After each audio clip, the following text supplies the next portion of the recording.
സമയം 9 മണി. നമ്മളൊരു ഹൗസ് വാമിങ്ങിന് പോവാണ്.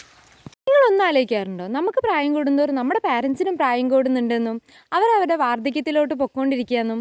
ഓക്കെ, ബട്ട് എനിവേയ്സ് നമ്മളിന്ന് പോണത് എൻ്റെ ഒരു ഫാമിലീൻ്റെ വീട് ഓപ്പണിംഗ് ഉണ്ട് അവിടോട്ടാണ്.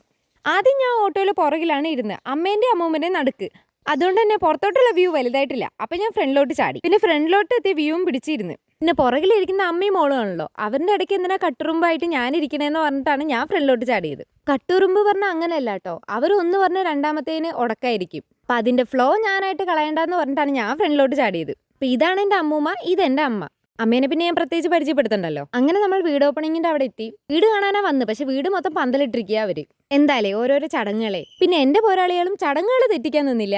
വന്നതും ഒന്ന് വാഷ്റൂമിലൊക്കെ പോയി. പിന്നെ ഫാമിലീസിനെ എല്ലാവരും കണ്ടതിന്റെ ഇതിൽ ഓരോ ആൾക്കാരിനെ കുറ്റം പറഞ്ഞിരിക്കുക. അതാണല്ലോ ചടങ്ങ്. കുറെ നാൾക്ക് ശേഷം കാണുമ്പോൾ അവർക്ക് ഒരുപാട് പറയാനുണ്ട്. പിന്നെ അതിലൊന്നും എനിക്ക് ഇൻട്രസ്റ്റ് ഇല്ലാത്തതുകൊണ്ട് ഞാൻ വീട് ചുറ്റിക്കാണാൻ പോയി. ഞാൻ ഈ അന്തം വിട്ട് നിൽക്കുന്നത് എന്താണെന്നറിയോ, എനിക്ക് വലിയ പരിചയമില്ലാത്ത ഒരാളായിട്ട് അമ്മ സംസാരിച്ചുകൊണ്ടിരിക്കുക. പക്ഷെ അമ്മയ്ക്ക് നല്ല പരിചയമുണ്ട്. പരിചയമില്ലാത്ത ആളെ കണ്ട പിന്നെ എൻ്റെ ഉള്ളിലെ ഇൻവെർട്ടർ ഉണരും. പിന്നെ ഈ അമ്മൂമ്മ കാണുന്ന പോലെ അല്ല കേട്ടോ, ആള് പറയുന്നത് എന്താണെന്നറിയോ, പറയല്ല ചോദിക്കുകയാണ്.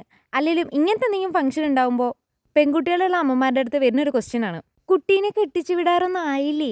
ഒരുപാട് എന്നെക്കുറിച്ച് ചോദിച്ചില്ല. കാരണം എന്താണെന്നറിയോ, ഞാൻ പറഞ്ഞു എൻ്റെ മേലൊരു ചേച്ചിയുണ്ട്, അവള് വർക്ക് ചെയ്യുക. എനിക്ക് അവളിനെ ചോദിച്ചു വന്നു. പിന്നെ അമ്മൂമ്മ വിട്ടില്ല, എൻ്റെ സൈഡിലോട്ടേ വന്നില്ല. പിന്നെ ചേച്ചിൻ്റെ കാര്യങ്ങൾ ഓരോന്ന് ചോദിക്കാൻ തുടങ്ങി. അതെല്ലാം കഴിഞ്ഞ് നാടൊക്കെ ഒന്ന് കറങ്ങി വന്നപ്പോഴത്തേനും കഴിക്കാൻ നേരമായി.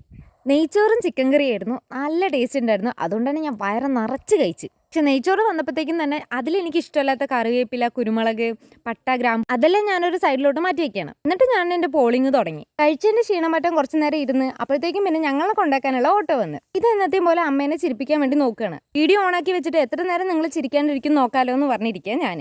അത് കഴിഞ്ഞ് എനിക്ക് പാലക്കാട് പോകേണ്ട ഒരു ആവശ്യം ഉണ്ടായിരുന്നു. അപ്പം ഞാൻ ബസ് പിടിച്ച് പാലക്കാട് എത്തി. ഫംഗ്ഷൻ എല്ലാം കഴിഞ്ഞപ്പോഴത്തേക്കും തന്നെ ഞാൻ നല്ല ടയേർഡ് ആയിട്ടുണ്ടായിരുന്നു. പക്ഷെ പാലക്കാട് പോകേണ്ടത് ഒരു ആവശ്യമായതുകൊണ്ട് പോയല്ലേ പറ്റൂ. ഇതാണ് പാലക്കാട് നടക്കുന്ന നയഗ്ര വാട്ടർഫാൾസ് ഫെസ്റ്റ്. പക്ഷെ ഞാൻ അവിടോട്ടല്ല കേട്ടോ പോണേ, ബാക്കി പിന്നെ പറയാം.